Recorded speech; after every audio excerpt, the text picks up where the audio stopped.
Are you using forms on your website for perhaps for capturing information, for surveys, or in fact just for things like feedback from people?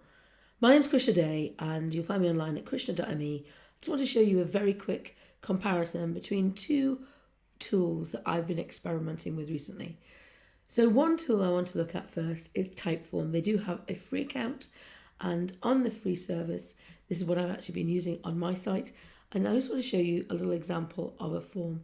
So I'm on WordPress, so I embedded the code over on WordPress. I had an image at the top of the page, which actually is sitting on that particular page for when people are directed to it to give me feedback.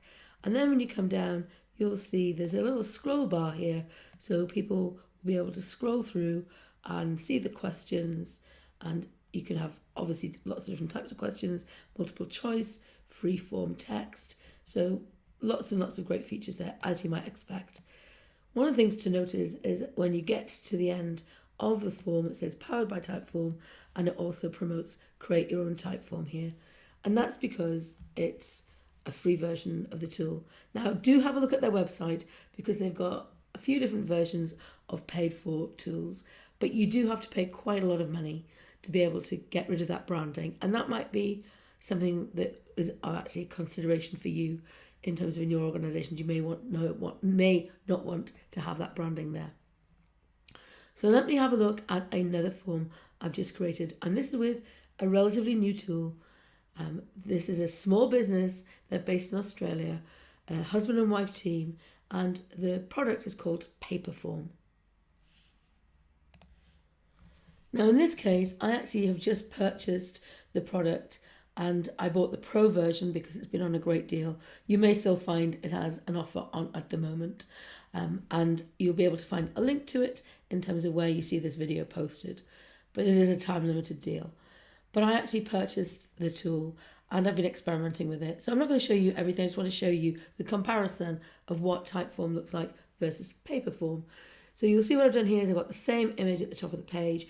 And again, I've just taken the code and put it into my website. Now I could have this take over the whole page, but for comparison reasons, I wanted to actually have it with the same image at the top. And so the same form that I've actually used as before.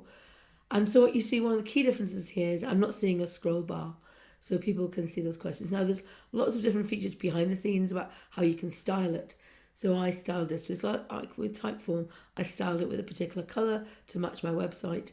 And also I can have shadows around the boxes that come up with the questions or not. So you have all of those features. And so let's see what the form looks like. I scroll the way down. So I don't have that scroll bar. But the other thing that might be of interest to you is that there is no branding there. They've actually just taken off the branding. So there are a couple of different versions of the product. Do have a look at it, but certainly one of the versions, which I think you'll find is really cost competitive in terms of against Typeform, would give you the version without the branding. And that's what I've got. I've got that Pro account. There is a lower cost account, but as I say, take a look at it because a lot of people have questions about, well, how are they different? Why do they look different? In what way are they different on a site? So I just want to do that quick little comparison, and I hope that helps you. Now, be aware that Typeform is being developed as we speak.